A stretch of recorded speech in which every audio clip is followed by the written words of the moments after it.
Hey, we are live with day 4 of our International Women's Day, well, International Women's Week, the Choose to Challenge live chats.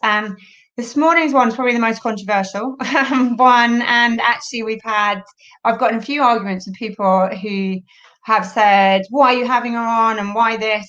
But the bottom line is the theme is Choose to Challenge. That's what the theme of International Women's Day this year is, choosing to challenge. And unless people and women stand up and decide to challenge the status quo and take on the narrative of what's going on around us, then nothing's going to change. And to me, having Molly on it doesn't matter what I think or personal opinions. This is not us siding with the Us for Them movement. It is us having women on and Molly on to know why she chose to challenge something, why she took on the abuse, why she put her head above the parapet and was prepared to be shot down and not sit in a comfort zone. And that, to me and us at Sistr, is what Sistr is all about, is doing that, having the conversations, putting yourself out there. And we always say, don't give a shit about what people think. That's one of our things, is stop worrying about what people think. If you believe in your heart that something is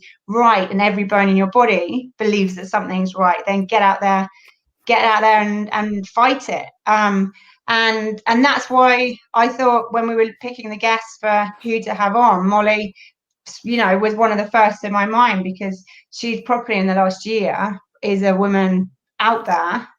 I can't think of many other women who have properly thrown themselves out there, taken the abuse for something that they properly believe in. Takes me about 15 years from when I started killing kittens and took it on and took the abuse on them. So we've got Kingsley, co-founder of the UsForThem movement, and I'll let you explain what it is, and then we'll chat. Yeah, of course. Thank you so much for having me on. So yeah, UsForThem is a movement of people concerned about children's welfare, really. So we've been going about a year now, and we set up in response to a feeling that actually children had not really been considered, either properly or in fact at all, in the government's pandemic response. And we have grown obviously quite a lot from that first day. The first day there were 3 of us, but a year later, here we are with a fair bit of controversy attached to us. Some fair, some I think not at all fair, and still a real feeling that, and actually for us, I think it's less feeling that something's right. It's just a real feeling that something looks very, very wrong for children. And that because if you founded it very, really, right at the start, really, didn't you? You kind of went straight in. Was it something that we went into lockdown end of last March, and it was this feeling in you? Because I always say, anyone launching businesses or anyone wanting to change something and launch anything, I always say there's that fire in your belly. There's something that kind of makes you go, no, this is wrong, and I'm angry. Yeah, and actually for me, and I think my co-founders too, it was a lot less about lockdown. I mean, it's, I know the lockdown debate has since gone a bit mad, but actually that was never the issue for us.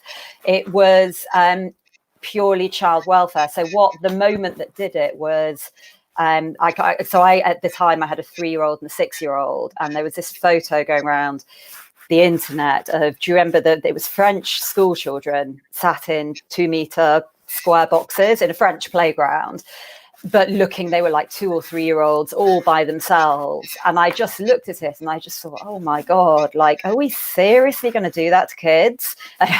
Yes. And then we're going to do a lot more to them too, but I didn't obviously know that. But it was that. And I ended up just writing a blog post about it, just thinking, this is just, as a parent, as a mother, this looks really wrong. Who's thinking about the kids here? And we launched the campaign within 24 hours of that, and it got picked up in the press. And actually it turned out that no one was speaking up for the kids, and still no one, I think, apart from us, from them, is really advocating for children.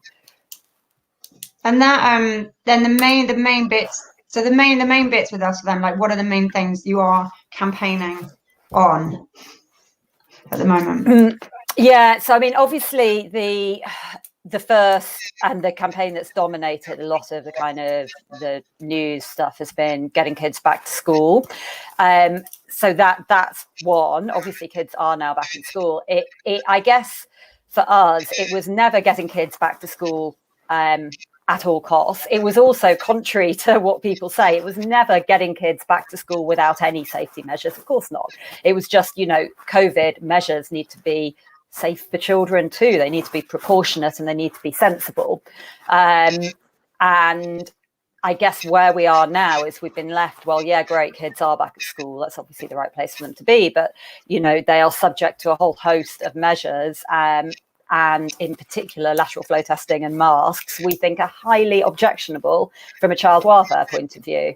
So sadly, we are still mired in these two quite negative campaigns. The face mask for kids is the kind of ongoing one at the moment. But we do have, plans and kind of the beginnings of campaigns after that, which, I'm sure we're all desperate to move on from COVID. We definitely are. Campaigns, which I think what this period has shown is that there are structural problems with the way that children are looked after in policy making. And I think going forward, the UsForThem will be very much about trying to address those to make sure that we can never again have the situation where children are just, largely forgotten about.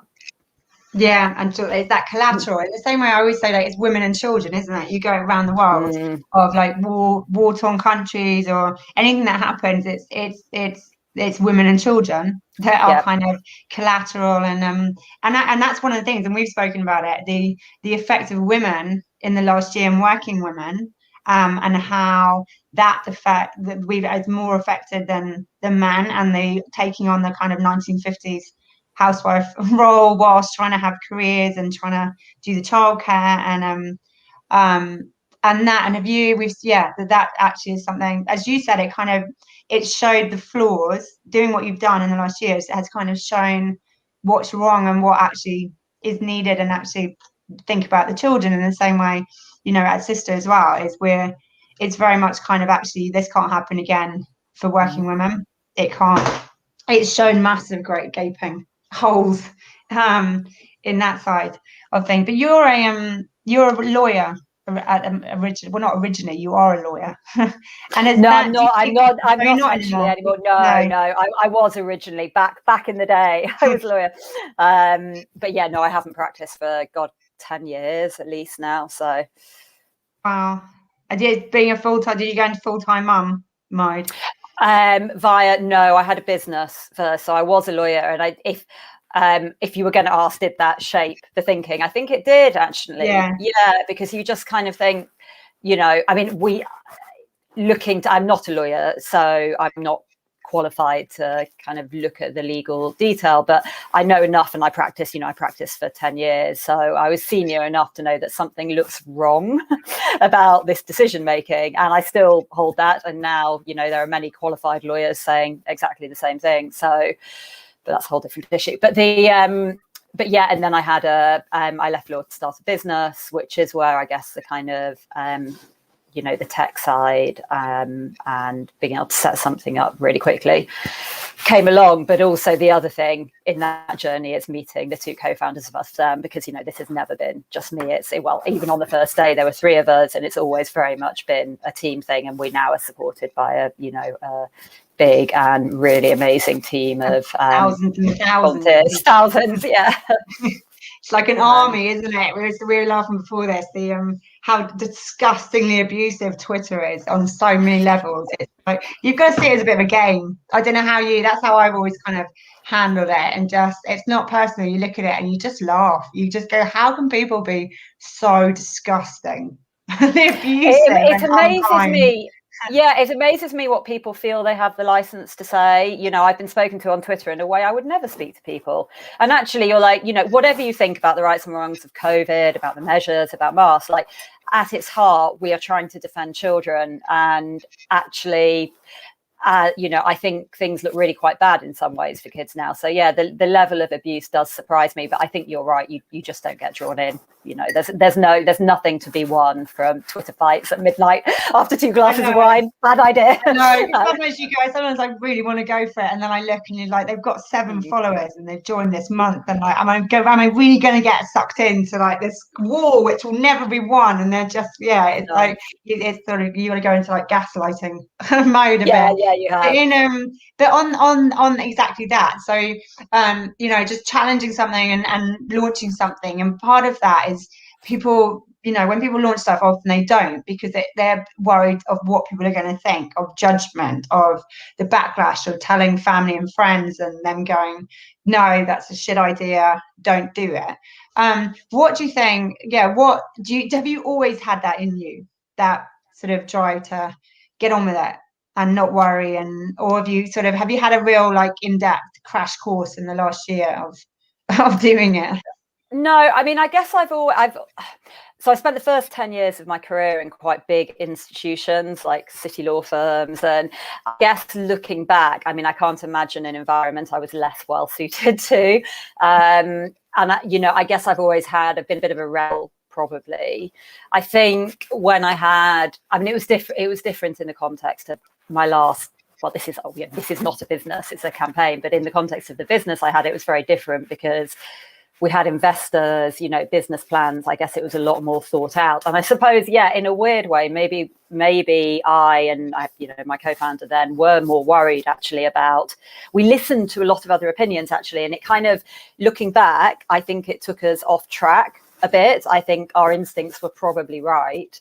And actually, if you start, having too many advisors, I mean, you'll know what this is like as well. I think particularly men, sometimes they have very forceful opinions. I still get emails all the time going, you should be doing it like this. You should be doing this. You should. Yeah, there's a lot of should. And, we did pay attention to that. And actually, I don't think we should have done. It was, our instincts were better, I think, and we knew what we were doing. And I think this time, and it is very different, I don't think anyone would dare to try and tell us what to do with this anyway at the moment. But, I think actually we have very, myself, Liz and Chris have very strong instincts about what is right and what is wrong. And I think actually that does make it easier to stand up. And, it's just parental instinct. It's like you see what's happening to children, my own children sometimes included, and you're just like, this is wrong. It is just wrong. And actually, whatever else we're trying to do in society to protect others, we've got to weight children into that too.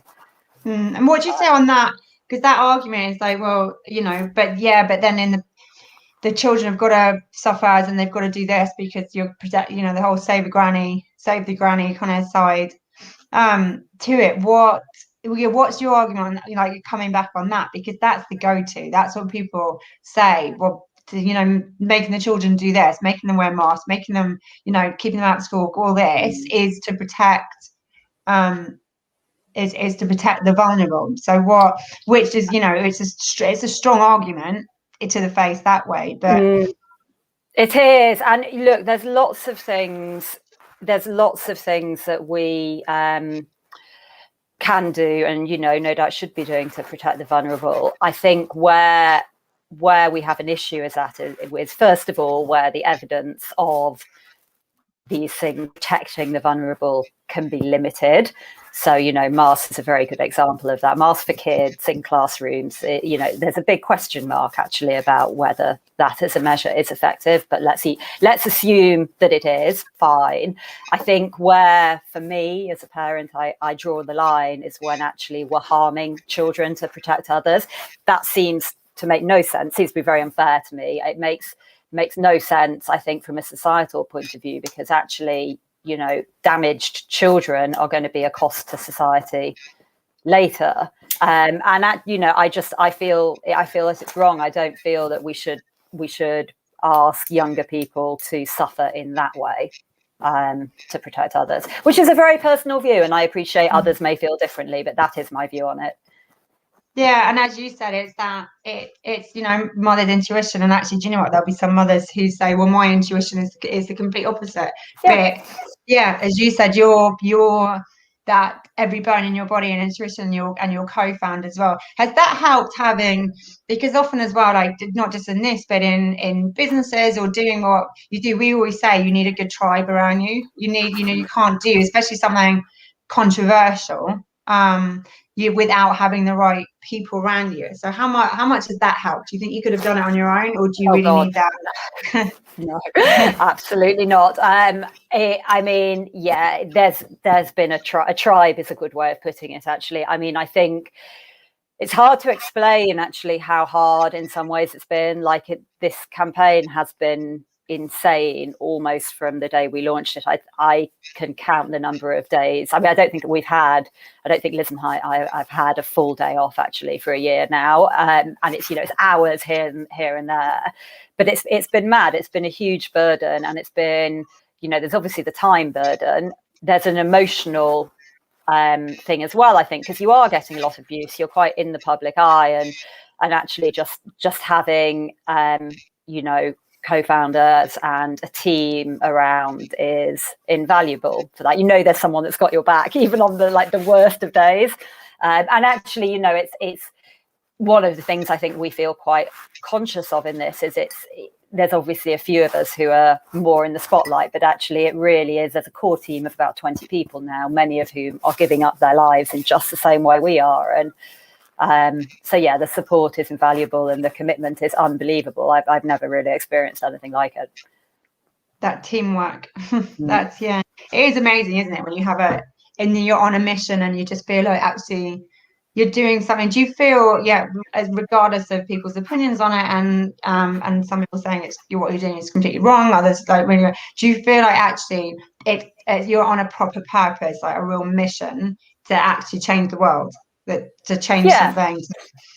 Yeah, and I think we've got quite a clear vision of where we would want to go with it. I mean, it's really hard because since we started, there's always been some emergency.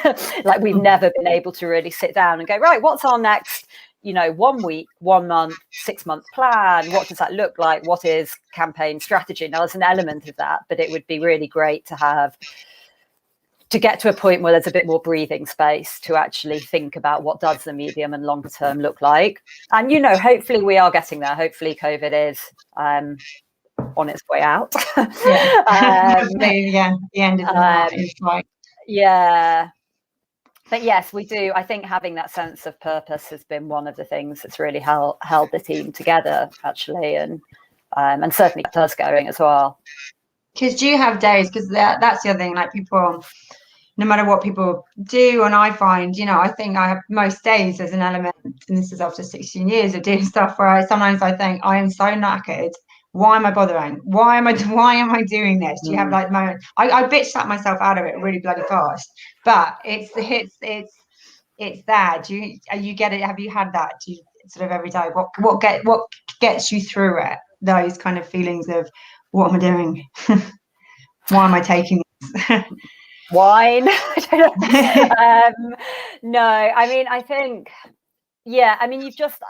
So there have been days, particularly when the abuse has been particularly vitriolic, that we've just thought, or certainly I've just thought, God, exactly that. Like, why are we doing this? But then you think, well, if we're not doing it, there will literally not be a single voice doing this. And in the early days, the first few weeks, all we did was write to children's charities. Will you get involved? Will you stand up for kids? Will you, do what we're doing? And a year later, and I think we now know the answer to that. And actually, I feel that there has been a terrible lack of advocacy for children on children's terms, and it's hard because, as we were saying, what's really happened here is, to an extent, children's welfare has been pitted against adults' welfare, and that makes it really, really hard, I think, for people to come out and defend children. It's become kind of almost socially unacceptable. But I do feel that if we don't do that, first of all, I would hope that UsForThem have paved the way for others to start throwing their voices into the ring. It's not right to say there's no one now. There's certainly more people advocating for children than there were a year ago, and I hope that we have helped people feel they can do that. But I think there are some obvious battles ahead. and now still, where if we aren't in doing this, no one will be speaking up for kids. And adults have a lot of people speaking up for them. All adults have people speaking up for them, really. So I very much think we have a purpose, and we have to carry on being the voice of the children. Yeah, and when you mentioned children's charities, what's the response been like on that front? Because I remember is it the children's commissioner, who spoke out against it all as well, but obviously got ignored. I think there's two separate issues there. There's one, the speaking out. So I think Anne Longfield, certainly by the end of her tenure was fantastic. She said some really strong stuff. Her leaving speech was quite eviscerating, really, and very critical of, how children have been treated and overlooked in the pandemic response, and generally, actually, as well. I think the children's charities,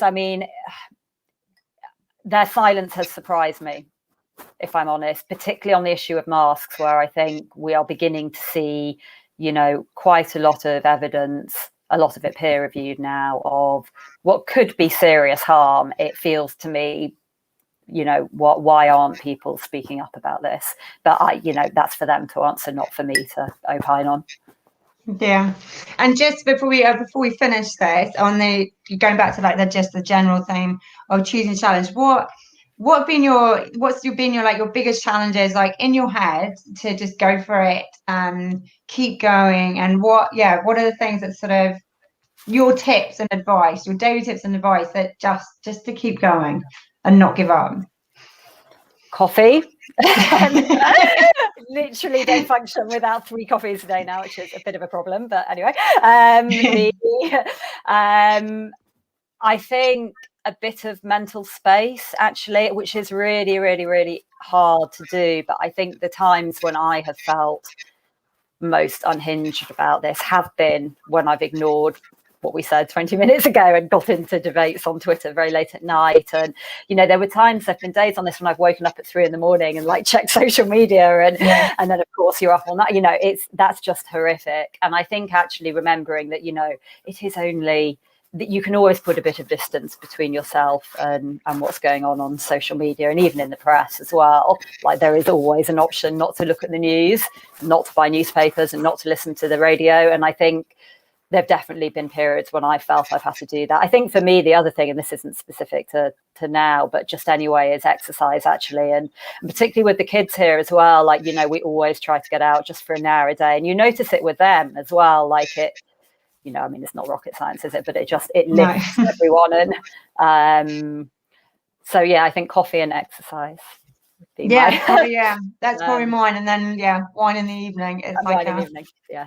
The ritual. But it is getting out and fresh air, just fresh, and looking up and putting your phone away. I got in a habit of going walking every day, but with my phone, and I'd go, I've done an hour walk, but I've been on my phone for an hour, head down, doing it. It's just no. No. Cool. Well, do you know what? Thank you so much. Thank you so much for coming on, and this is to all those people that abused me for having you on and put me down. They just go down this rabbit hole of personal, and I always think, if someone starts a personal attack, then they've lost the argument. If you're going to argue and debate with people, then stick to facts and evidence and opinions on what you're debating. If someone suddenly starts really hits you up with a personal attack, then I've always gone, well, that battle's over now. I won. It's weak, isn't it? It's weak, isn't it? Yeah. But what can you do? Cool. Well, do you know what? Good luck. And I think you're inspiring on just having that chat, having that strength and courage to throw yourself in an arena that is properly Marmite, isn't it? And controversial and abusive. Properly Marmite, yeah. Exactly. From one Marmite to another Marmite. Thank you. Thank you.